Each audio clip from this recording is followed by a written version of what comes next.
Hello friends, எல்லாரும் எப்படி இருக்கீங்க? ரொம்ப நாளாச்சு நான் வீடியோ போட்டு.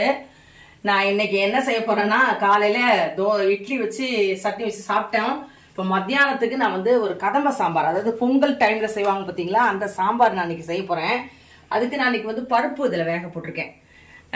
இப்போ நாட்டு காய்கள், அதாவது பூசணிக்காவும் இல்லை என்கிட்ட, மாங்காவும் இல்லை, கிழங்கு வகைகள் எந்த கிழங்கு வகையிலும் என்கிட்ட நான் போடவும் இல்லை. மீதி காய் வந்து கத்திரிக்காய், அவரைக்காய், பீன்ஸு, கேரட்டு, அப்புறம் வந்து சவுச்சோ, முள்ளங்கி, இதான் போட்டிருக்கேன். வேற எதுவும் இல்லை. என்கிட்ட இருக்கிற காயெல்லாம் நான் இன்னைக்கு பண்ண போகிறேன். இதுக்கு என்னென்னா ஒரு பொடி அரைச்சி போடணும்.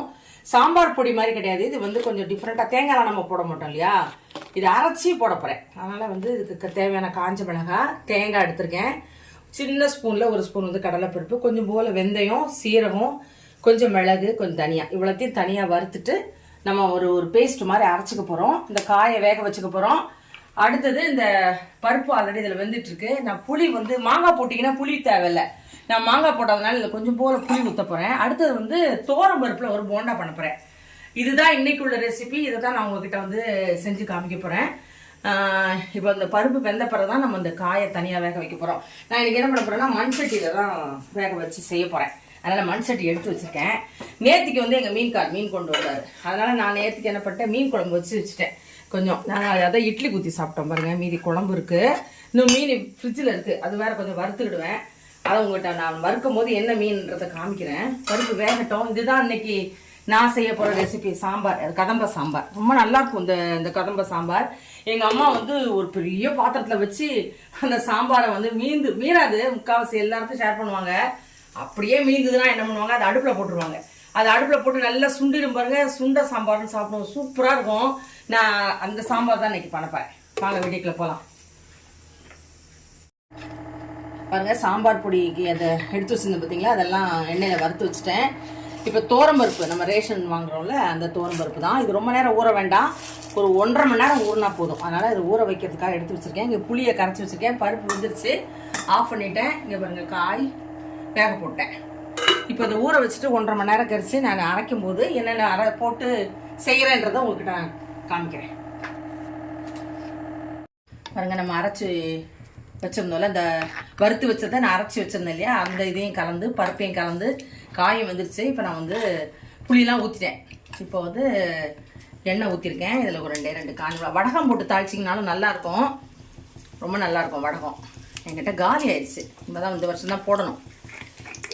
இந்த மண் சட்டி வச்சதுனால எப்படி கொதிச்சுக்கிட்டே இருக்கு பார்த்தீங்களா, அது ஒரு டேஸ்ட்டுங்க. மண் சட்டியில் வச்சாலே, இன்னும் அடுப்பில் வச்சா அதோட டேஸ்ட்டு. அடுப்பில் தான் வைக்கலாம்னு நினச்சேன், அப்புறம் பார்த்தேன் சரி அந்த இடத்துல கொஞ்சம் வெயில் இருக்குது, சரி வேண்டாம் ரிஸ்க் எடுக்க வேண்டான்னு தான் அதில் வைக்கலை. தாளித்து ஊற்றிட்டு அவ்வளோதான். கருவேப்பிலையும் இதிலே போட்டேன். ரொம்ப டேஸ்ட்டாக இருக்குங்க இந்த குழம்பு. இன்னைக்கு விட நீங்கள் நாளைக்கு சாப்பிட்டீங்கன்னா இதோட டேஸ்ட்டாக இருக்கும். சின்ன வெங்காயம் போட்டிருக்கேன். முருங்கைக்காய் போட்டாலும் நல்லாயிருக்கும். என்கிட்ட இருக்கிற காயை வச்சு நான் இன்றைக்கி பண்ணியிருக்கேன். முருங்கைக்காய் போடலாம், பூசணிக்காய், வெள்ளை பூசணிக்காவும் சிவப்பு பூசணிக்காய் போடலாம், சொரக்காய் போடலாம், புடலங்காய் போடலாம், நாட்டுக்காய்கள் எல்லாமே போடலாம், நல்லாயிருக்கும். நம்முடைய கதம்ப சாம்பார் ரெடி. அடுத்தது சாதத்தை வச்சுட்டு அடுத்தது மீன் காமிக்கிறேன் பாருங்கள். இது பாருங்கள், இந்த சுதும்பு, அப்புறம் என்னது தேங்காய் பாறை எல்லாம் சேர்த்து கொண்டு வந்தார். அதை வாங்கி இதே மாதிரி இன்னொரு பாக்ஸ்லேயே அங்கே வச்சுருக்கேன். சரி, அது காலையில் எடுத்து வைக்க மறந்துட்டேன். இப்போ ஃப்ரீசர்லேருந்து எடுத்து வச்சுருக்கேன். இதையும் வறுத்துக்கிடுவேன். அடுத்தது அந்த வடை, அவ்வளோதான் இன்றைக்கி சைட் டிஷ். சாம்பார், இந்த கதம்ப சாம்பாருக்கு இது 2 தான். அப்பளம் வறுத்தா ரொம்ப நல்லாயிருக்கும். நான் அப்பளம் வறுக்கலை, இது தான் செய்ய போகிறேன். வடையும் மீன் வறுத்துற போகிறேன். அவ்வளோதான், கதம்ப சாம்பார் ரெடி. முடி வச்சிடலாமா? அடுத்தது நம்ம சாதத்தை வச்சுட்டு இதை வறுக்கும் போதும் அது பண்ணும்போது நான் உங்கள்கிட்ட காமிக்கிறேன். பருப்பு பார்த்தீங்களா, அது மாதிரி குறன்னு அரைச்சிக்கணும். ரொம்ப மையாக அரைக்கக்கூடாது. ரொம்ப நேரம் ஊறிடுச்சுன்னா உங்களுக்கு இந்த மாதிரி குறப்பு வராது. அதனால் இது வந்து கொஞ்சம் ஒரு 1.5 மணி நேரம் தான், அதுக்கு மேலே ஊற வைக்கக்கூடாது. இப்போ நான் குறை நல்லா தண்ணியே ஊற்றாமல் அரைக்கணும், அப்போ தான் போண்டா வரும். இதில் வந்து நம்ம சோம்பு போட்டால் அது வடை மாதிரி ஆகிடும். அதனால் நான் சோம்பு போடலை. உப்பு போட்டு கொஞ்சம் குறன்னு அரைச்சி வச்சுருக்கேன். இதுக்கு என்ன தேவையானது என்னென்னா, கொத்தமல்லி கொஞ்சம் நிறைய போடணும், கருவேப்பிலை, கொஞ்சம் போல் இஞ்சி, அப்புறம் வந்து வெங்காயம். இதில் நம்ம வந்து அரிசி மாவோ கடலை மாவோ பைண்டிங்க்கு எதுவுமே நம்ம சேர்க்க போகிறதில்ல, வெறுமையாக இது மட்டும்தான். அடுத்து பூண்டு வேணால் கொஞ்சோண்டு இடித்து போட்டு அதில் போட்டுக்கலாம். இந்த பூண்டு அவ்வளோதான். உப்பெல்லாம் நான் போட்டேன். இப்போ நான் என்ன பண்ண நல்லா இப்படி கிளறிக்கலாம்.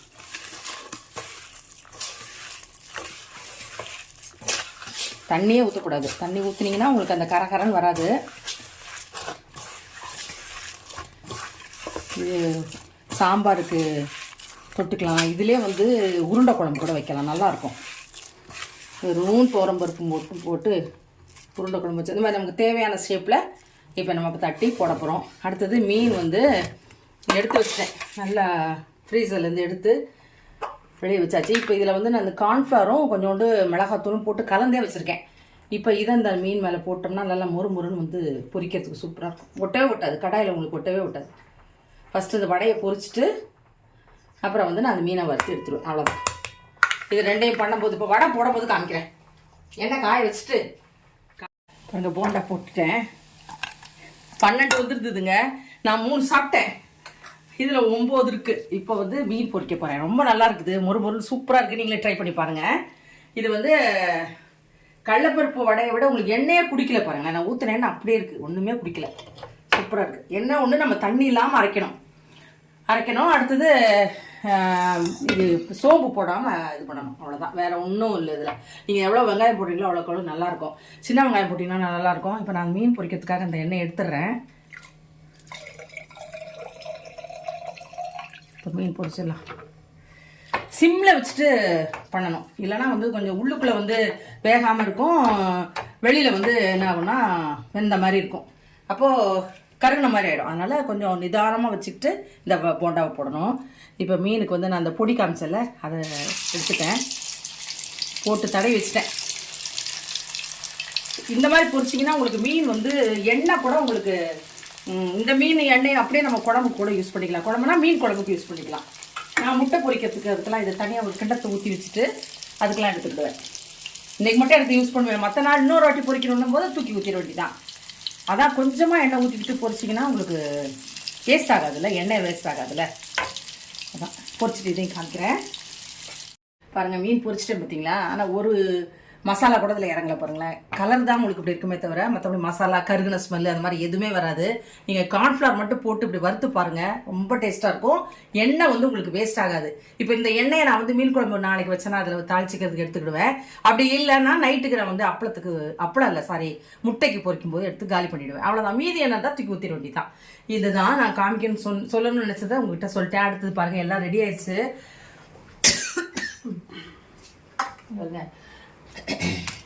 மீன் வறுத்துட்டேன் பார்த்தீங்களா. அப்புறம் இந்த சூடாக சாதம், இந்த போண்டாவை பிரித்து காமிக்கிறேன் பாருங்கள் எப்படி இருக்குன்னு. நல்லா மேலே அப்படியே சூப்பராக கரகரன்னு இருக்குது, டேஸ்ட்டாக இருக்குது. ஒன் டைம் செஞ்சு பாருங்கள். அடுத்தது வந்து பாருங்கள், நம்ம எல்லா காயும் போட்ட கதம்ப சாம்பார் எப்படி கட்டியாச்சு பார்த்தீங்களா. இது கட்டியாக தான் இருக்கும், ரொம்ப தண்ணியெல்லாம் இருக்காது, கட்டியாக தான் இருக்கும். எப்படி இருக்கு பாருங்கள், நல்லாயிருக்கும். இதுதான் நான் மத்தியானம் சாப்பிட போகிறேன். ரசம் தான் வைக்க டைம் இல்லை, வச்சுருந்தேன்னா இன்னும் டேஸ்ட்டாக இருக்கும். இதுதான் எங்கள் மத்தியானம் எங்கள் வீட்டு ரெசிபி. அடுத்து சாயங்காலம் நான் என்னென்ன பண்ணுறேன், எங்கள் அப்பா பற்றி ஒரு சில வார்த்தைகள் உங்கள்கிட்ட நான் சொல்கிறேன். ஏன்னா போன வீடியோவில் நான் சொல்லியிருந்தேன். இன்றைக்கி எனக்கு கொஞ்சம் டைம் இருக்குது, அதனால் டைம் இருக்கிறதுனால ஒரு சில இந்த பொங்கல் டைமில் எங்கள் அப்பாவுடைய காரியங்களை உங்கள்கிட்ட நான் சொல்கிறேன். இது ஈவினிங் டைமு. எங்கள் ஏரியாவில் பாருங்கள் எவ்வளோ மாடும், அந்த மாட்டு பக்கத்துலலாம் எவ்வளோ கொக்கு இருக்குது பாருங்கள், வெள்ளை கொக்கு. இந்த மாதிரி தான் டெய்லி சில நேரத்தில் வருங்க கொக்கு. அந்த மாடு கூடயே அது ட்ராவல் பண்ணது பார்க்கறதுக்கு என்ன அழகாக இருக்குது பாருங்கள். உங்களுக்கு அது வீடியோவில் தெரிதா என்னன்னு தெரில, க்ளோஸ்அப்பில் எடுத்தால் ஓடி போயிடுமேன்னு சொல்லிட்டு நான் வந்து இங்கே லாங்லேருந்து எடுக்கிறேன். எப்படி இருக்குது பாருங்கள். ஈவினிங் டைமில் இப்படி தான் வரும், நிறைய மாடுகள் வரும், நிறைய பசு மாடு தான் வரும், எருமை மாடு ரேர். இங்கே வீட்டில் அவ்வளோ வளர்க்குறாங்க எல்லாரும் பாருங்கள். இங்கே பாருங்கள், இந்த சைட்லேயும் பாருங்கள் அவ்வளோ மாடு. இந்த மாட்டு பொங்கல் போது ரொம்ப நிறைய மாடுகளுக்கு கொம்புலெல்லாம் பெயிண்ட் அடித்து மாலெல்லாம் போட்டு ரொம்ப சூப்பராக இருக்கும். இல்லை எவ்வளோ மாடுகள்னு நல்லா குளிப்பாட்டி விட்டுருக்காங்கன்னு நினைக்கிறேன். மாடுகளை சூப்பராக இருக்கு. நாளைக்கு மாட்டு பொங்கல்ல எப்படி இருக்கு வருங்க. கொக்கெல்லாம் பறந்துருச்சு, ரொம்ப அழகாக இருந்தது. எனக்கு அது பார்க்கறதுக்கு எடுக்கணும்னு தான் எடுத்தேன்.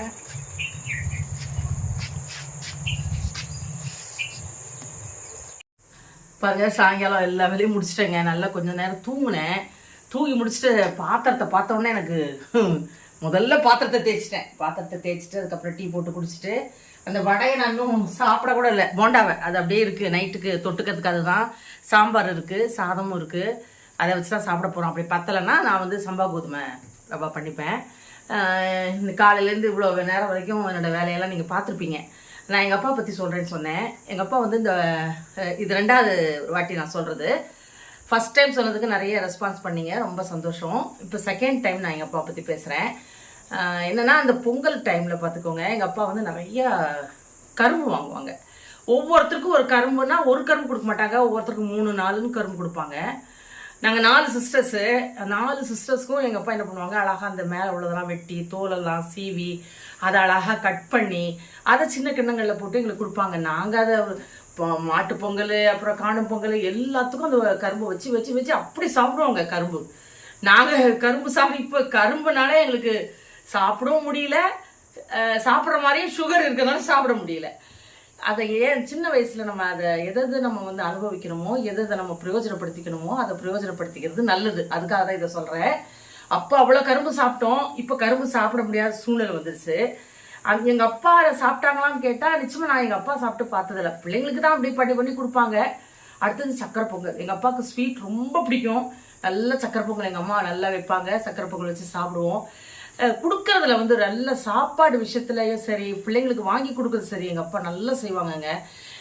இதை நினைக்கும் போது ஒவ்வொரு நாளும் இந்த பொங்கல் டைமில் வருஷம் வருகிற பொங்கல் டைமில் நான் இதை ரொம்ப யோசிப்பேன், நினச்சி பார்ப்பேன். நம்ம பொங்கல்லாம் அப்படிலாம் வந்து இப்போ பொங்கல் ரேஷன் கடையில் இப்போ கரும்பு கொடுக்குறாங்க, நம்ம என்ன சாப்பிட்றது கூட இல்லை, யாருக்காக தான் கொடுக்குறேன். இந்த வாட்டி கரும்பு வாங்கினது கூட யாரோ ஒருத்தருக்கு கொடுத்துட்டேன். சர்க்கரையும் அதே மாதிரி தான். நம்ம வந்து வாங்குறதுக்கும் முடியலை, ஏன்னா அதை வாங்கி யாராவது ஒருத்தர் யூஸ் பண்ணட்டும் அப்படின்னு தான் யோசிக்க தோணுது. அந்த காலத்தில் சக்கரை 3 கரும்பு கொடுத்தா இன்னொரு கரும்பு கொடுக்க மாட்டாங்களா அப்படின்னு யோசித்தோம். இப்போ அப்படி இல்லை. அதை நினச்சி பார்க்கும்போது எங்கள் அப்பாவோட ஞாபகம் வரும். இன்னும் நிறைய காரியங்கள் சொல்லலாம். அவங்க வந்து ரொம்ப எப்போதுமே வந்து ரொம்ப ஹையாக போகணும், இப்படி போனால் தான் நம்மளை மதிப்பாங்க அப்படிலாம் யோசிக்கவே மாட்டாங்க. எந்த கல்யாண வீட்டுகளுக்கு போனாலும் சரி, எந்த ஃபங்க்ஷனுக்கு போனாலும் சரி, அவங்க சிம்பிளாக அந்த வேஷ்டி கட்டிட்டு அந்த காட்டன் ஷர்ட் போட்டுட்டு அந்த செப்பல் ரப்பர் செப்பல் போட்டுட்டு தான் அவங்க போவாங்க.